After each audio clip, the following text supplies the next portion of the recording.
Welcome back, guys, and most of you already know I move shop, so we have to actually set this thing up. And if you're new here, this is Everyday Garage, and I'm Jason.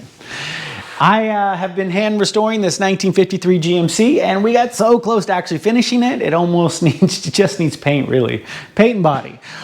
But if you would like to see those videos, jump down. I'll put a link into the playlist there. Go check it out. There's plenty to catch you up on. But first, what we need to do in this video is get this shop together. And in this video, guys, we get air ran, we get electric ran, we close in windows, we get so much done so we can get to the point of finally organizing this so I can just get back to work. And speaking of which, let's go ahead and get started.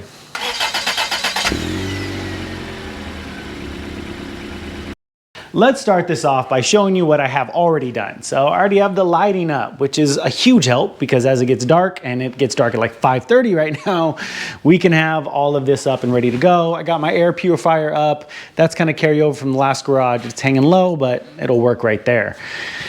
A little bit of shelving because I needed to get some stuff off the ground because I still don't have a lot of floor space because I moved into the shop before it was set up. If you have the option, set up the shop before you move into it. It's a lot easier, but I didn't have that option, so we're just gonna make it work the way it is. Also, I have my woodworking tools, so that's also something that I have to take in consideration. If you're smart, and not me, you should probably stick to just one hobby for a shop, but I'm not doing that.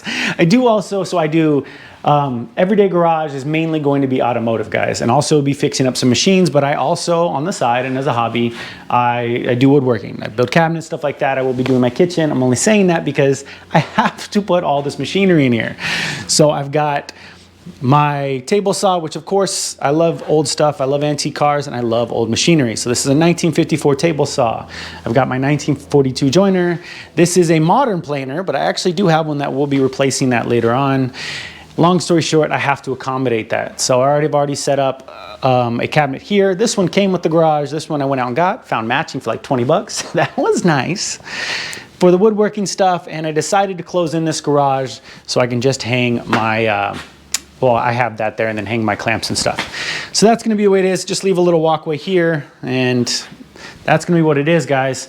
Trying to have everything in here at once is just gonna be what it is. And believe it or not, all this was in the other garage. I could not believe how it all fit, guys. But what I wanna jump on, guys, first is going to be the sub panel. This thing is just sitting here, loosely kind of mocked up. What I did was I cut that out with the multi-tool. And then of course I, didn't measure right, so I had to recut it. Always doing stuff the fun way. Pulled out the insulation. I definitely should have worn a mask for that one. But now it's sitting here and ready to go. So we just need to, this is my main panel here. We just need to pull some electrical and go into here. So let's go ahead and get started on that, guys. Now, what I need to do is find out where I can pull the electrical from. I'm not an electrician, so don't do anything I'm doing. Find someone who's professionally licensed. But I will show me going through this just briefly. I'm gonna pull the electrical from the bottom here because it's full at the top from the panel outside. I'm gonna bring it in through here. Let me just go ahead and see what I got in here. I'm gonna just cut this out. At least to here, actually.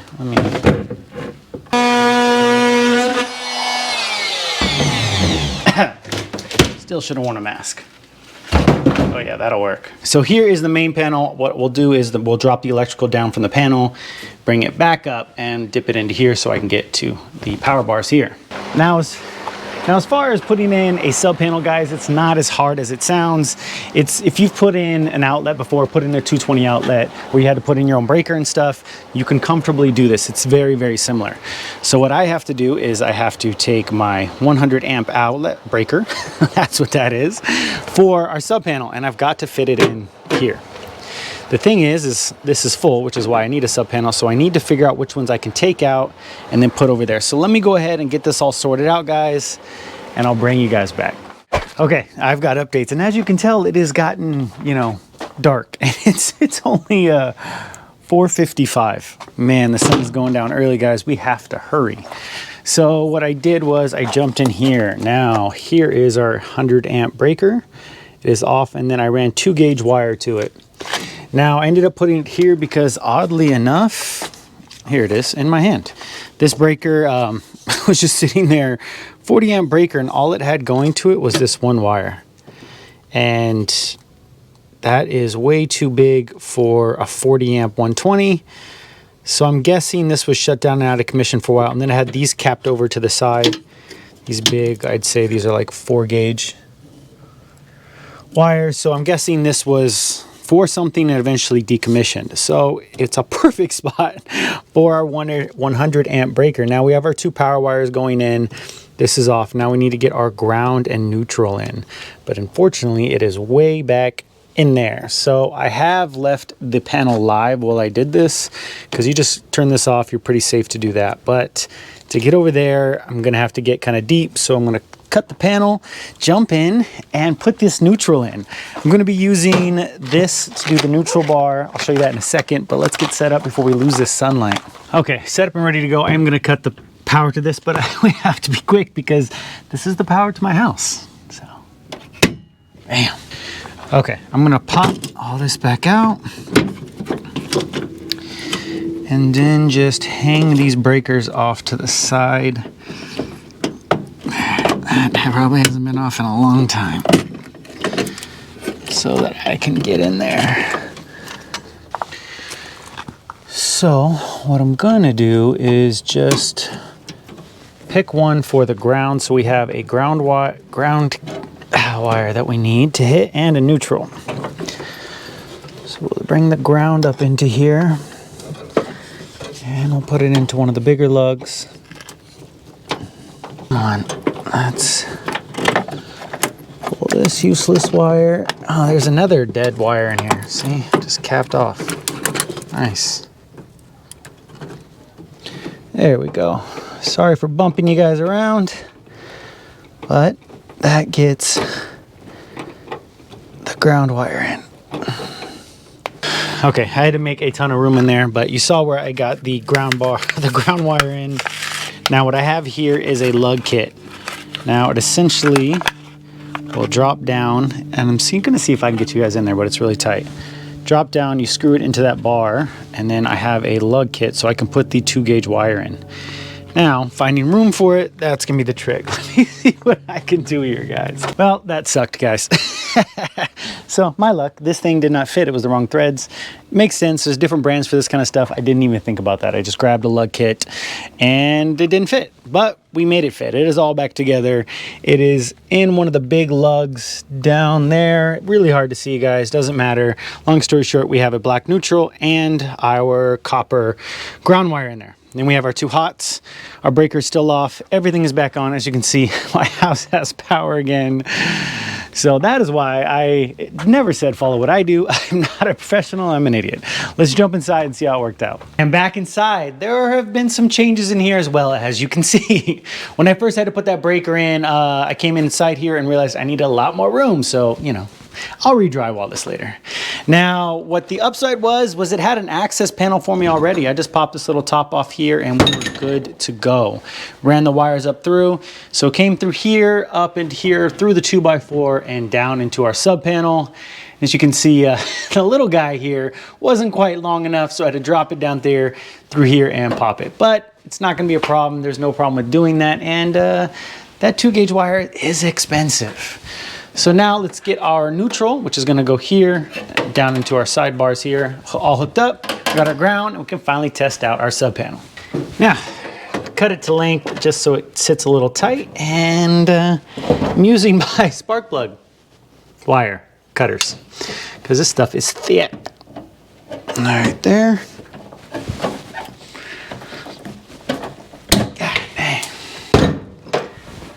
Okay, that'll work good. And let's just cut it and say here.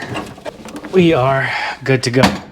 Last but not least is our ground wire. Now for the ground wire, it has to be separate. So as you saw on the other side, the neutral and the ground usually go to the same area. For the sub panel, to be up to code, that has to be different.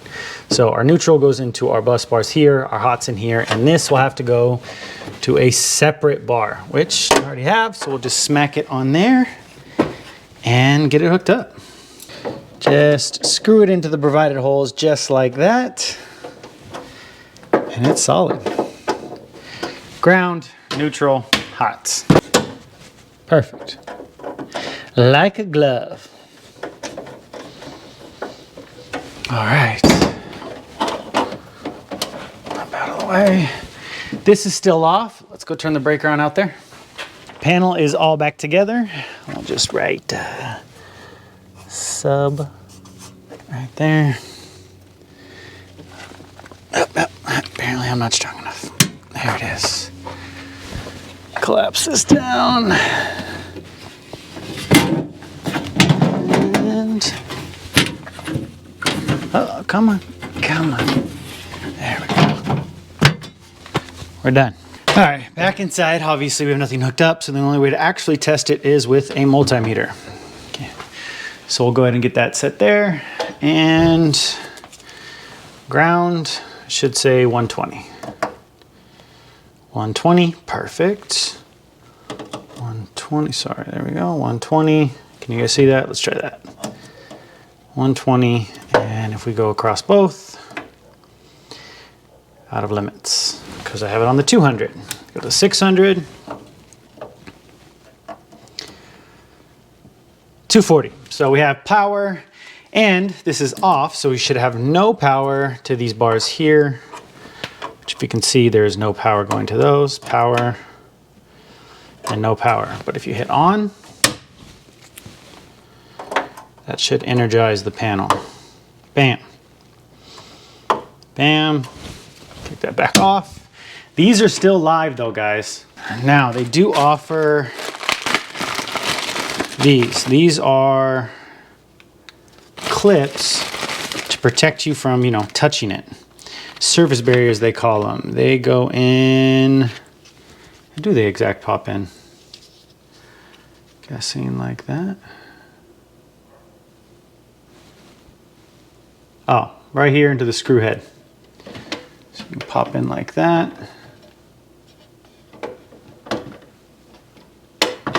There it is. Pop it over the screw head like that with the wire in place. So you don't end up touching it. So we'll just go ahead and toss those in now. And bam.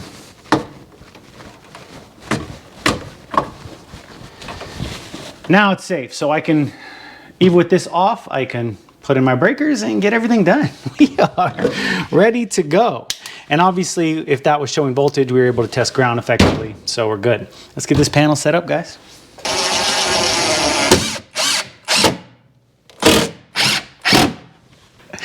And the panel's installed. We finally have our sub panel, and I went ahead and put a level up next to it. Bam, nice and plumb. So we're gonna leave our panel off because we need to, you know, use it for what I installed it for, running outlets throughout the place. It's not that hard to put a sub panel in, guys. Just be careful. Don't do what I do. Please consult a professional. But if you can do a outlet, or if you've ever put in a 220 outlet, you can definitely do a sub panel. Just take your time. A lot heavier gauge wire, but it's pretty straightforward. Now we have a mess I have to clean up. It just got everywhere. I will patch the drywall later. Let's go ahead and start running the outlets. I'm just gonna go ahead and pound that out. I'm not gonna bore you with all the little stuff, guys, so we can move on to doing other stuff like plumbing air. Well, guys, as you can see, it is the next day, but I did get a lot done. I went ahead and got at least one of my outlets ran, and I got all my breakers in. Now I have my 30 amp outlet in for the compressor, 50 for the welder, a 20 amp 220 for the table saw, and then I have two 20 amp 110 outlets for, you know, anything that I would need for, you know, grinders and stuff like that. I'm not going to wire these in yet, but it's nice to have them already set up. Now here I already have wired in my compressor, and I just kind of brought it here, popped it out, ran it along over here, and popped it out for my compressor. It is all ready to go, and now let's test it out. I still have it all off right now, so to turn it on, we just go, it puts power, the breaker on.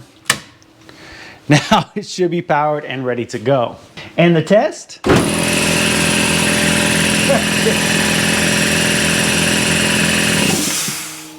That's perfect, guys. And that's what I needed. I needed to definitely get that going so I could run air, but that went like a dream. So that's all set up and ready to go. And if you haven't seen my setup here, I have a automatic shutoff, which kicks on And looks like I got some rust water in there. So I got to make sure I clean the tank. This runs up to the power here. So basically what happens is every time the compressor kicks on, it sends power out, and that's on a timer. So for 10 seconds, it's an auto drain. Shouldn't be any rust water with that in there, but maybe from sitting for long it has. We'll have to keep an eye on that. That sucks. But that's kind of my auto drain setup that I have going there. It's actually a really good thing. So every time it kicks on, it kicks out. So it actually drains pretty frequently, especially with this little thing kicking on all the time. It barely keeps up with what I have. Okay, I need to run the rest of these outlets. I'm not gonna run the 110s yet. Like I said, I'm gonna leave that blank. I'm not gonna run my welding one yet because I went to Home Depot to get 6-gauge wire for this. That was a lot of money. Like they wanted like 3 left arms and a kidney just for the 25 feet of 6-gauge wire. So I hopped online, I found it for literally half the price at a reputable company in the US. They're gonna ship it to my door. So that's not gonna go in. I don't need my welder yet, so we are gonna hold off on that. That is pricey. Now, what we will run, and that's because 6-gauge, you step it down for the 12-gauge that we need for the 20 amp, and it was 37 bucks out the door at Home Depot. So we'll go ahead and run this and get this set up. And I'm gonna show you guys how to do it. It kind of dawned on me that some of you might not, be familiar with running a 220 amp outlet. This will be a similar like breaker box you'd have even if this was a main outlet, not a sub panel. So I'll kind of show you. First, you need to bang out one of these little holes. So there you go, that's the hole that I beat out just so I can run it out, and then we're gonna run it right out just like I did on that one. Now, I've already verified there was no electric or anything behind this. There's literally nothing running this way. But if you're unsure, make sure before you kind of drill into your drywall, there's not anything behind your wall. I'm gonna try to fish this up. It is real difficult. There we go. There we go. Now, I'm running it through the wall like this, guys, instead of I'm running it out of the drywall instead of running it through the 2x4s and all the way through, because you have to tear through drywall and get it through all the studs. That's way more work than I want. And plus, because it's just a garage shop, it's so much easier just to run it on the outside of the wall. So that's why I'm doing it this way. And see, having this flexible style conduit, this metal clad, man, it is just so much nicer. Okay, and it's gonna come out here, and I'm putting my outlet just right there. So that'll work out perfect and give me enough room. Now, back over here, we'll just get a rough estimate of what we need, like that, and then just cut through. These spark plug cutters are real nice. Now, I like to hook it up over here at the breaker first and then run it over to the outlet. That way, that's how I get my length, but you could do it the other way if you want. But we'll get it all set up here, no big deal. Now, something to keep into consideration, guys, you need to make sure you are getting the right breaker and the right gauged wire when you're setting up an outlet. So make sure you're getting the breaker that your machine calls for. And again, there's no power going here, guys, so you can feel free. And you just get a breaker, they slap right in. Some of them are different. Make sure you're getting the right brand for the panel that you have. And then you just take them right off the shelf, guys, no big deal, and pop it in. And then for 20 amp, you want to make sure you have at least 12 gauge for a 25 foot. So when you're trying to gauge your wire out, hold on, let me get my strippers. When you're trying to gauge your wire out, guys, make sure you're getting, you're calculating the distance you're going to run. So if I run, if I'm going to run it longer than 25 feet, I always up the gauge. So 20 amp calls for 12 gauge wire, but if I'm running it 50 feet, 40 feet or more, I'm going to use 10 gauge wire, because over distance, wire will gain resistance. And then, you end up burning your shop down, and that's not what you want. Let's see if this will actually strip the wire. There we go. So for 20 amp, like I said, it's 12 gauge. And then for this 30 amp, I have 10 gauge here. For my 50 amp, I'm gonna have six gauge. It all has it. And easy to look up, guys. Quick Google search will show you exactly what you should be using for these kinds of things. And then you're good to go. So again, normally white is neutral for a 110 circuit, but for a 220 circuit, at least a 2-wire 220 circuit, it is a power wire.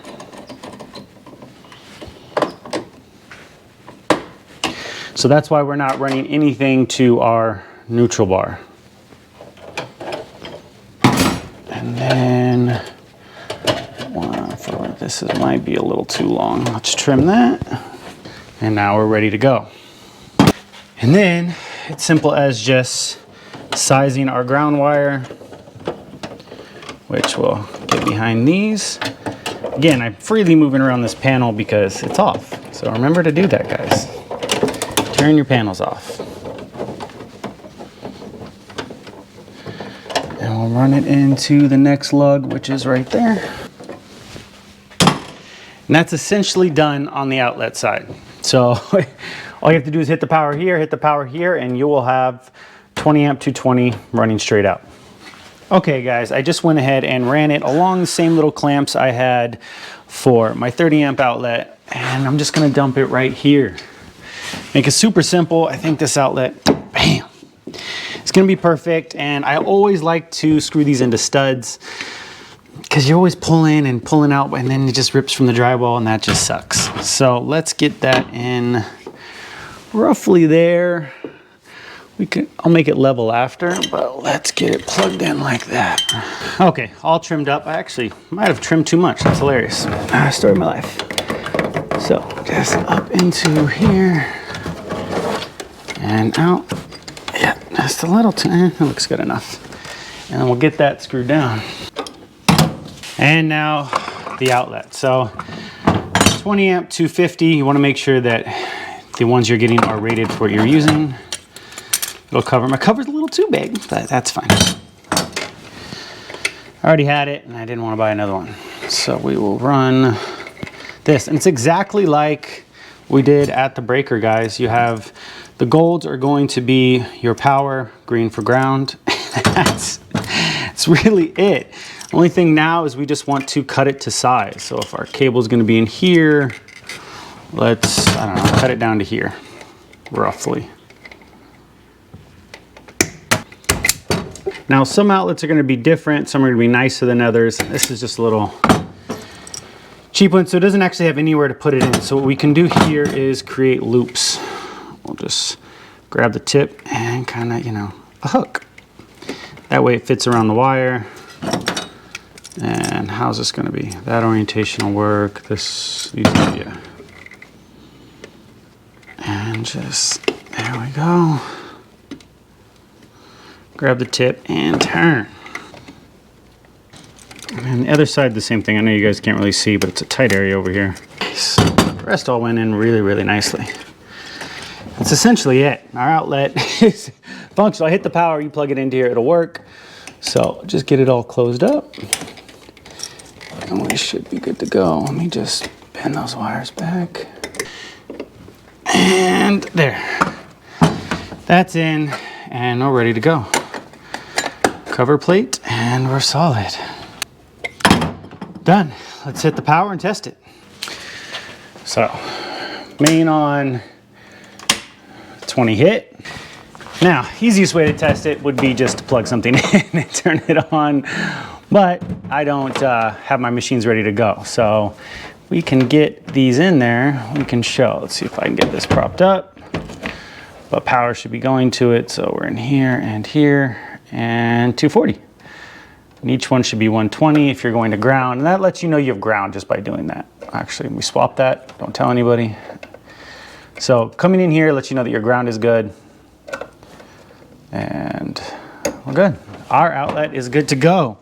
And something to always keep in mind, I don't know what it is, you get through the 220s and they have like 47 different options you can pick for, even if it's, you know, 20 amp 220, to make sure it matches the plug you have on your machine. So here's ours, as you can see, slanted and horizontal. There you go. That'll fit into there. We are good to go. And before we close the door on this and finally cross off electrical, I went ahead and color coded these with some electric tape, because remember, you know, white's always neutral for the 110 until you do the 220, then white's power. But if you go to the 3-wire circuit, white's neutral again, and then red's power, you know, it all makes sense.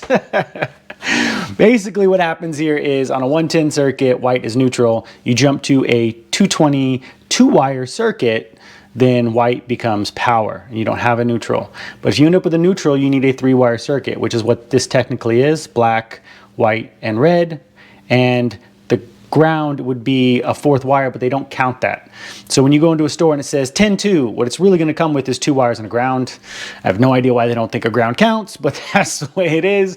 So a 3-wire, when you see like a 10-3, it actually comes with 3 wires, a red, a black, and a white, and then of course a ground. So they never count that in a wired circuit. So that is ready to go. I have it taped up, and even over here, so in case someone opens this wall one day, it's ready to go. I bundled it. You can buy this in one thing, but it's cheaper to do what I did. All right, threw the panel on, and it looks good. It was off, so now we can officially turn the outlets on that we need power to.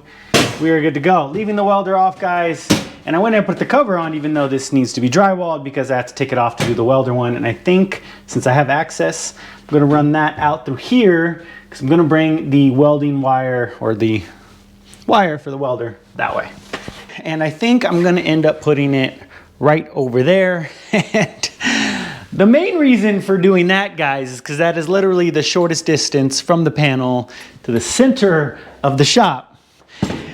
And every foot for that wire is like a kidney. So I don't want to have to buy any more than I have to. So we should be good right there, guys. So that crosses off the electrical, which I know you guys are probably bored with already. So let's jump to something else.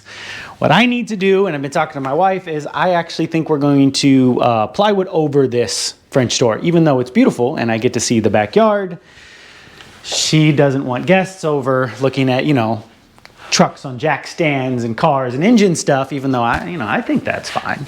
But apparently people don't be staring at that. So let's cut up some plywood and get that covered up so that we can start getting shelves up and know exactly the wall space I have to deal with.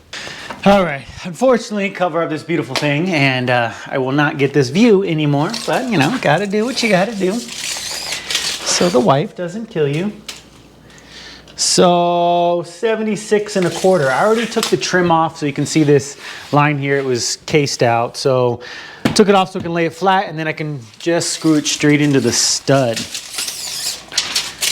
So 76 1/4 by, let's just call it 84 1/2. Now it's definitely going to be 2 sheets of plywood. I do have a little lip here, which is about the thickness of a 3/4 inch plywood. Yeah, that should be fine. And then, what do we call that? So we need a little sliver, 2 3/4. So let's get this all cut up and slammed in. Now, unfortunately, we have to go outside and cut this up because, there's no room in here because I still, there's a giant mess. And I know, should be cleaning this up, but I really feel like if I get everything where it needs to, I get the shelves up, and then I can get everything where it goes. I've done this before with a smaller shop, and if you try to organize before you're finally done, you end up having to redo it, and it's a ton more work. All right, let's unload this. Yeah, that tendonitis in the shoulder sucks. I am getting old. Okay. There it is. Perfect. All right, we're all set up. I'm just gonna use this OSB right now, guys, because it's cheap and I'm gonna paint it black anyways, and it's not gonna matter. Now, I'm gonna end up using my track saw. I know a lot of you guys might not have that, but this is from the woodworking side of stuff that I do. So, I have it, I might as well use it. And it makes nice straight cuts. So, lengthwise, I'm gonna do first is gonna be 84 1/2-ish. Let's do a mark there, a mark there, and you just line up the track. I do have a Festool one, which is super expensive. I did not pay full price for this thing. Got it used on OfferUp because they want so much for these kinds of things. And then I got these PowerTech tracks. So if you guys do use a track saw, these PowerTech ones are like half the price of the Festools, but they're just as good and they work with the Festool. So I will use them.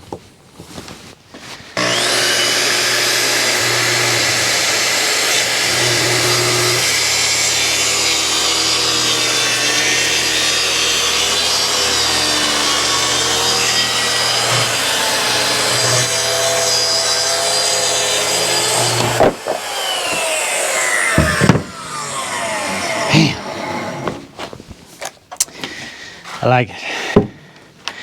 What's next? Lengthwise. Now, lengthwise, since we're doing 2 sheets of plywood, we need 76 1/4, so half is 33? No, that's, that's 66. 38 1/8. Yes. So, same thing, just mark it in, you know, 2 or 3 places, and we'll send it down the track. All right, I got the extendo kit set up on the track, and let's hit it.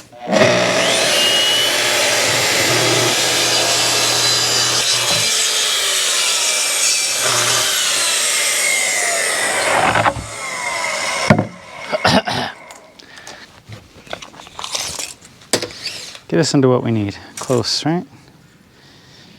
Nailed it. So let me knock out the other one. We'll get these ready for paint. All right, I got both of them cut up and set up. Also, I went ahead and sanded them down to 180, made it look a little bit better, just to prep it. I'm not going show quality, just wanted to make it look decent and actually adhere. Now, what I have here is exterior black paint. So, you know, just the OSB showing through. Is it gonna turn for me? No, no, probably not. Come on. Well, dang, does it come out? There it is. We decided to paint it black. That's more of a gray. I don't know if I like that. The idea here is that if, you know, you're looking in, it just looks like a dark garage, you know, like the light's not on. So we're gonna run with the black and see how it goes, even though this is gray. Okay. I don't know how you get black, but that'll work. Paint and primer in one, we'll run it down and see how it comes out.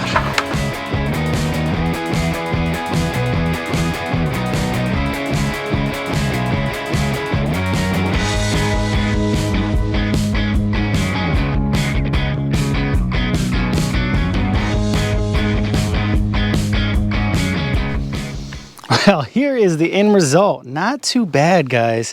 Already dry to the touch. I went ahead and put 2 coats on it. The water-based paint did, you know, bubble it in some areas, but, you know, whatever. It's just to cover it up. Looks good, and the camera doesn't really pick it up. Does kind of have a gray hue to it, but I think it's going to be fine. I'm not worried about it. Let's go ahead and get it thrown up. All right, let's get this in the shop and set up. Ooh. Ah. There we go. There it is. Okay. Why am I out of breath? That's not normal.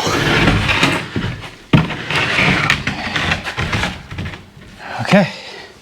Done. Let's leave it. All right. That looks good. Let me put a couple screws in and see how it's going to look from the outside, huh? I think that'll fit right there.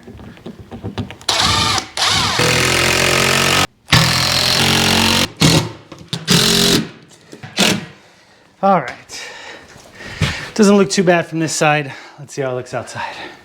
And there it is, guys. That's the look we were going for. Actually, that turned out perfect. It just looks dark. You can't see anything in there. The black really just hides everything and, you know, highlights the fact that these have been overpainted. So I need to fix those. Even if you really come in here, you look past all the water spots, barely be able to see. So someone would really have to be paying attention. So that kind of just makes it look like a dark garage and keeps the look outside with the French doors. It looks good. Oh man. Trying to incorporate shop into a house. I think that turned out good. And now we have all that floor space. That added a ton of, wall space. Yeah, you know what I mean. That added a ton of room in the shop, guys. Well, I had to go ahead and get the boss's opinion of the situation. What do you think? It looks good. I like it. See, now it hides everything. Yeah. So now she won't kill me. I can't even tell. That's the idea until you look really close, but it does highlight, you know, the paint marks and stuff. So I get a thumbs up? Yeah, thumbs up.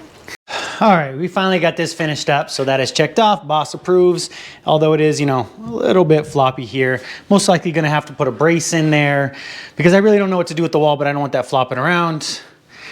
Downside, guys, though, is I can't really screw anything to that because screws go through, ruins the aesthetic thing for the other side. I don't know. I don't know what to do with this wall yet, but now I have the space. You know, you guys drop down in the comments, let me know. Cabinets, maybe I should figure out something to do. We'll figure it out. But I needed to get that done, and I needed to get the electrical ran so that I can get the compressor up and going so I can finally run air in the shop. Now I have my manifold over here, which I don't think I've ever shown you guys. This is something I kind of just made up because copper is expensive. So I got this used copper that from OfferUp, and literally I had to put a union in here, a union down there just to get the full lengths out of it. I did end up having to buy 1 tit-foot length, which, you know, the barcode's still on it, but that's fine. The manifold's in there so that the hot air coming out gets cooled. Then I got my valves down there to, you know, drop water out and all that stuff, which then came out and kicked out to a filtration system, so filters, and then the little blue beads for drying it, and this ran out to a little pigtail style cord that ran out to my air hose. The upside of this shop is I have a garage. I have an extra 10 feet with the third car part, but the downside is it's going to be really hard to have essential air. So I kind of thought about it. I was just going to run some copper piping to one area, but that's really expensive. And so I decided to just go ahead and try to put in a shop air system, but I cannot afford the expensive brands. So this is a Amazon no name, which will probably leak, but that's fine. We'll go ahead and get this thrown up and see how it works. Plus, the upside is it comes with 3 of these, let's call them distribution blocks, since I don't know what to call them. So I'm going to run it in 3 different locations. I'm going to put air there by the welder outlet that's eventually going to be. I'm then going to probably run air up this way and down to here. Why? Because I want a sandblaster, guys. I want to get a blast cabinet, like the small Harbor Freight style ones, because I want to be able to blast little parts, because I do kind of restorational style stuff here. So I want to be able to clean that up without having to just soak it forever and all that other stuff. So I may throw that in, and then we'll come up and run air along here and probably drop it down so I can have my main air right there. So that'll be where the main air is. I'll have air connection there for whatever I need, and then sandblaster. So that's the idea here, and it comes with a bunch of little fittings. It was a whole package. It was really nice, guys. And then what works out is I already had this running to 1/2-inch MPT for this line here, so I'll be able to fit this into my existing system without having to do any modifications. So that's really nice. And then it comes with thread tape and all that, which we're just gonna, you know, throw away, because we're going to use this, which is the only thing that ever seals for me. So let's go ahead and get started and get this system in. All right, so the filter is just going to slam on here like that and plug into the wall. I already have my little piece on here. Look at my sweat job on here, guys. Can you tell that I'm not a plumber? So the downside to this is these studs are 24 on center, so there's no stud here. So I'm gonna have to run these little drywall anchors and all that stuff. So let me get this filter thrown on and I'll get back to you guys. Well, we've made some progress and backtracked a little bit also. So as you can see, that is installed, but that looks different. Basically, that was taking up too much wall space over here, and I need my dust collector to go there on the wall, and it needs a stud, and that's the stud right there. And I need that for the woodworking part. So I needed to figure out how to swoop that up so I can do my T up here. My first thought was to just, you know, see if, well, this bends, but it doesn't bend well, so that kinked. So I ended up running to the store and getting an adapter to get that to fit. And it gets dark here at like 4:30, so the sun's gone now, but we are ready to go. We're making progress. Always running into speed bumps here on this channel, but that's fine. Also, I'm going to go ahead and run a 90 degree for that. So we're going to tee up 90 and then run it up. And 90 does reduce your CFM, guys, so try to stay away from, but I have a 90 in all my manifolds, a 90 there. The distribution box are 90. Why not one more to reduce the little bit of CFM that that compressor puts out? So let's go ahead and get this chopped up and finally start installing this. This kit actually came with its own little cutter, so that's actually kind of nice. Complete. I put a link to it. I'm not an affiliate or anything, just in case anyone's curious. It was a bit pricey, but cheaper than, you know, the name brands. I'm actually just going to cut this kink out since we can't use it anyways. And hopefully we can use this little part for our 90. Let's see. This should work out pretty nicely, actually. This will come in like this. So we'll just slip this on. It's got some O-rings you need. Oh, well, before I do that, it takes a little brass, I'm guessing like a crush kind of sleeve here. And you put it over the O-rings. Let's get that all the way in there. Oh, oh, I guess it needs to be more. Come on. There we go. There we go. There. This does come with a reamer, which I probably should have used. Yeah, like that. Slip this on and crush it down. Something like that. There you go. That's nice and tight. And what do I have here? My 90 now. So figure out exactly where I want to go with that. This isn't very bend friendly. I want to get it as close to a wall as I can. Do I have my cutters here? I do, sweet. Cut this flush. It's not very flush right now.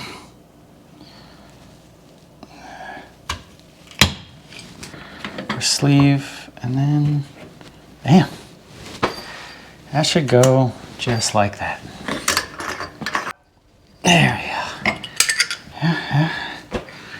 go. Okay. That should be good to go. Let's shoot it up. All right. Well, we have our piece cut. I went ahead and just cut a piece because bringing that whole roll over here would have been insane. I went ahead and reamed it, so I got a nice little beveled edge. Should be good to go. Yeah, fits real nice that way. Let's see, yeah, all the way down. Should clip right in. All right. I knew it was gonna be a little long. I didn't mean to nail it that high up, but wanted to cut it a little bit. We'll have to cut maybe an inch or two off. So there will be a tad bit of waste, but it's better than having to bring that whole roll over or cutting too short. All right, that's all tightened up. Now, just need to get the T in where it should be. Self to give room. Let's go right about here. And this cutter, I mean, cuts it like butter. You know, just try to make it level. That would be nice. I'm failing miserably, got it. Third time's a charm. And then take this, it's got a little blade on it. Goodbye. Oh no. There we go, bevel it.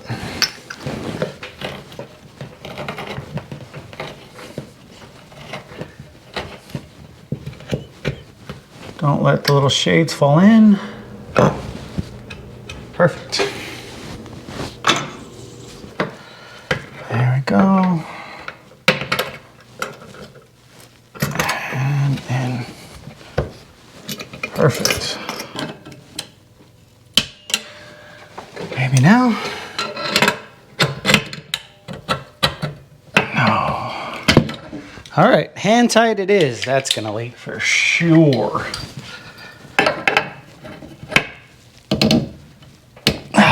Come on. All right, that's in. I don't know how tight that's gonna be, but we're gonna find out. I'm gonna run this line first because it's gonna be the hardest one. I'm not gonna do a 90 in that corner. What I wanna do is just a gradual bend, you know, something like you have here. It can do a little bit of bends. I'm even gonna try to do a gradual bend there, but if I can't, I do have another 90 for that. The downside to that one though is it's about 25, 28 feet of this stuff. And I have enough, but it's gonna be hard to finagle in there. Yeah. Okay, this is what I can come up with. I've got this here, comes around, bends, and shoots over to the door. That should roughly be what I need to kind of do that. And that's that gradual L bend that I was talking about. I wanna do this. I wanna put as little joints as possible. The less joints, the less chance it has of leaking. So let me get this over there and see how it fits. But what I'm gonna do is throw some of these up so that, you know, I can clip it in really fast and it's not just falling all over the place like spaghetti. Why is this on the wrong side? Okay, this is, okay. But then, okay, that one needs to go this way. All right, here we go, guys. Wish me luck. This is gonna go over here. Yep, there we go. That happened, and then we're gonna move this under here.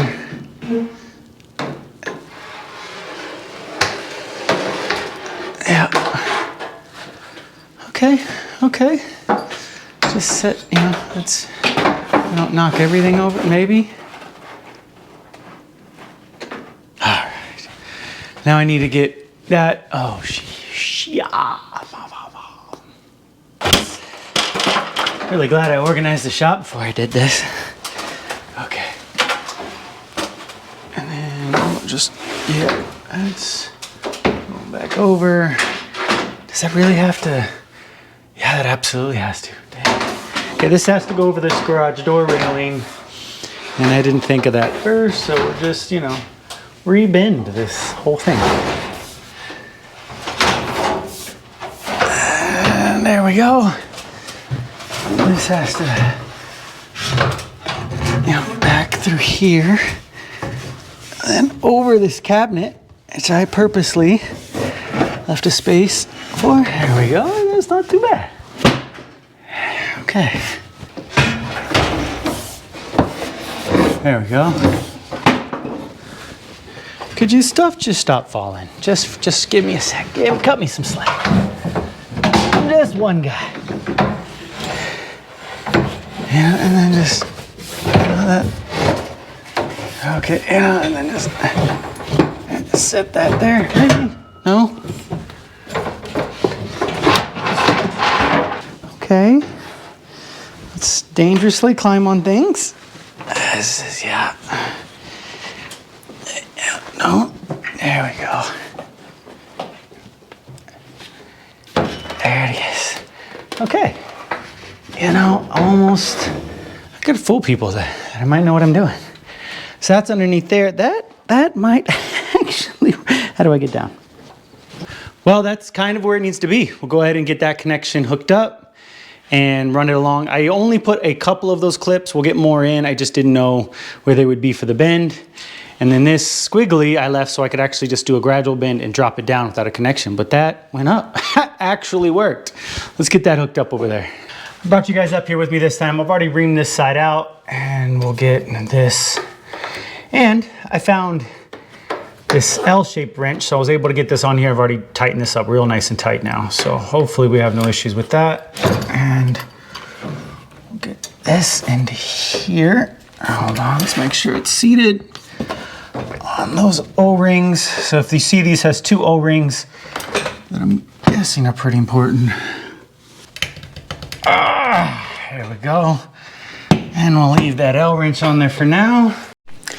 Now for the other side, guys, I already went ahead and put a couple more braces in. We are all the way over there. And as you can see, some stuff has changed here. This had no studs in between. I actually plan on hanging the jack stands right here. I like to have them up right here. And then I had nowhere to brace this. So I went ahead and put this beautifully cabinet grade, this is from the woodworking side, lacquer. We only have the best for this shop. Like just the best, and the best right there. Now over here, all we have to do is come and add our distribution block, which I already sealed up, and we'll be good to go. I put the welding outlet in just because I needed to know where it was going to be on here, and it's kind of a little high, but I couldn't put it below this because this is a drain here, and I didn't, want water dripping onto it. So this is where we're going to go, and I think I'm going to slam this in, roughly here. So let's get this cut to size and done. Roughly straight. All the way in now. Can't see. Yeah, it's already in. One more crank. There it is. Okay, those are extra stripped out. Perfect.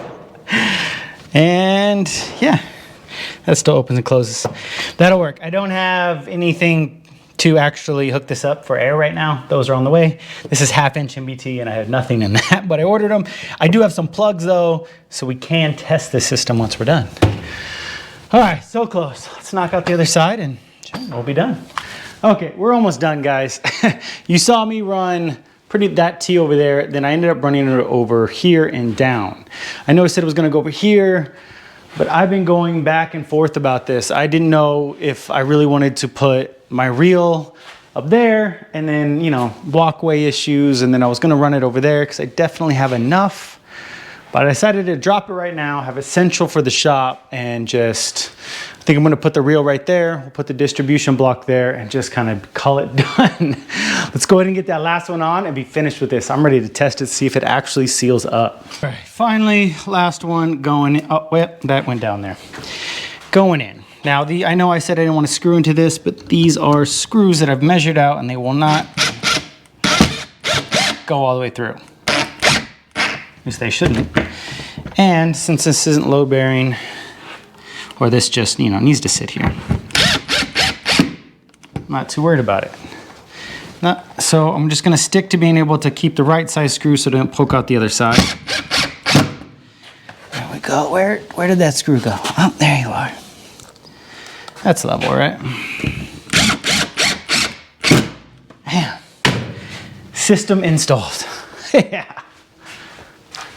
And there it is, the entire system installed. I went ahead and put, you know, this elephant trunk looking thing over here. This will be the tube, or hose that goes to the reel eventually, so that'll close it off. Running all the way through, I have it all sealed up. I went ahead and put a plug in that one and the one over there. So now the compressor is already filled, and you can tell it's not here because it's off, so let's test the system.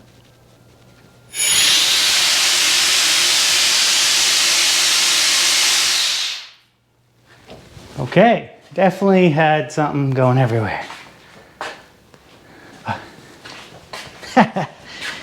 Yeah, it might help if I, close that. That's a problem.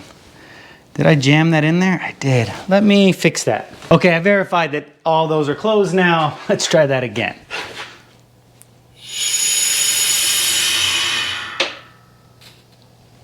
Ooh, you hear the leak? I can hear it. Well, I went ahead and found all the leaks, but it's been a couple of days, guys. It took me a while to track everything down, get it set up, and then, you know, I had to get to work. You know, life happens. But we are back at it, and we are almost leak-free. So what that sound was you heard in the video was this one. So the shutoff valve over here was leaking, and it's, you know, this bad boy over here is junk. It came with a kit. This one was crappy, but if this was the only one that was bad. So one out of everything else, whatever, I'll take it. And then also this one over here, this particular connection from, you know, here to here was also leaking on the old side. So I had to pop it out and redope it up. And, you know, don't judge me, it's ugly, but it's sealed, and that's all that matters, guys. Now, I say almost leak-free because I cannot figure out what is going on. If I leave that for a day, it does leak down. It comes down and it's lost about 30 PSI. I think it's in that crappy filter, guys. Everywhere else, I've soap tested. I've done everything you do to find leaks. I cannot find it. It is very minute. Like right now, it's been holding 120 for the last like 3 hours and hasn't moved. So it's a small, small leak, meaning the system's functional. I don't really have to worry about it. And all I have to do is make sure I shut it off before I leave the shop for a day or so. So it's considered done, and we are ready to go. Now, I do have some other updates with this system. As you can see over here, I went ahead and added a drainage tube, basically.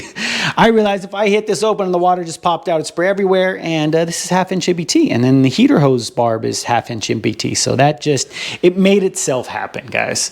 And I decided to run it into here because, you know, the holes fit, like, you know, the screwing. I told you it's perfect, so it all works out well, and I got my reel up. So this reel being here is gonna be a perfect placement for it. It's right in the center of the shop, up out of the way. I still got Big Red sitting over there, you know, under all the nonsense. So I'll be able to use it there. That's set up and ready to go. And then back over here on this side, let me turn the light on for you. I have changed where I decided to put my outlets. I went ahead and decided that that welding outlet could go down there. But remember I told you to worry about water? Well, the heater hose situation solves it. So that's gonna be great. And then this is where I'm gonna put one of the other 110 outlets. So I have it in the center of the shop also. And right over there, if you guys can see, bam, I put a 110 outlet already wired and ready to go. So it's gonna be on both sides. And I ran this hose out to a coupler, mainly because I think this is where I'm gonna do my painting, guys. I have my toilet bowl style or toilet paper style filter right there, and this extra filter I use anytime I paint, and then I'm just gonna kind of set it up here, and that way, you know, I paint right here. It's gonna be perfect. And that way I keep it free of oil, because I do oil my air tools, so I'll be using that for here, and you know, I don't have to worry about cross-contamination. And with that, everything that needs to be ran that would stop me from finally organizing all of the nonsense in here that has been making me fall and trip and move and never have a place to put anything is ran. So we're good to go. We can finally organize the shop. Now with all of that, that is it for this video. I hope you guys enjoyed it. We got a ton done. The shop is in a great position. We have air, we have electrical, things we did not have before, and we have solved the issue that's going on here. I have a plan for the washer and dryer situation, but the rest is just organizing. I'm going to be taking a couple of these brackets from, shelving brackets from the old garage. As you can see here, let me show you. We have the shelves here that have been sitting in the background. Those are simply just gonna go up like this. So basically that's how I like to organize a lot of the shop. All of that here. We'll get all of this cleaned up. And I do have a brand new toolbox. I'll show you that in another video. Got an insane deal on that. Finally be able to put stuff away. The charging station's ready to go. We are just so close. But like I said, that's a video, guys. Please don't forget to like, comment, and subscribe. If you're not a subscriber, please do. I'm really trying to grow this channel. And trust me, you guys will love the plans. After today, I just got a phone with a couple people. We have a bunch of projects coming through. This truck needs to get done because there's just a lot of exciting things coming to the channel, guys. I just want to say thank you for all the support, all the comments on the recent video that I released. I love that you guys are enjoying what I'm putting out. That's all I'm trying to say. Thanks again. And as always, guys, if I can do anything in this little garage, so can you. I'll see you guys on the next one.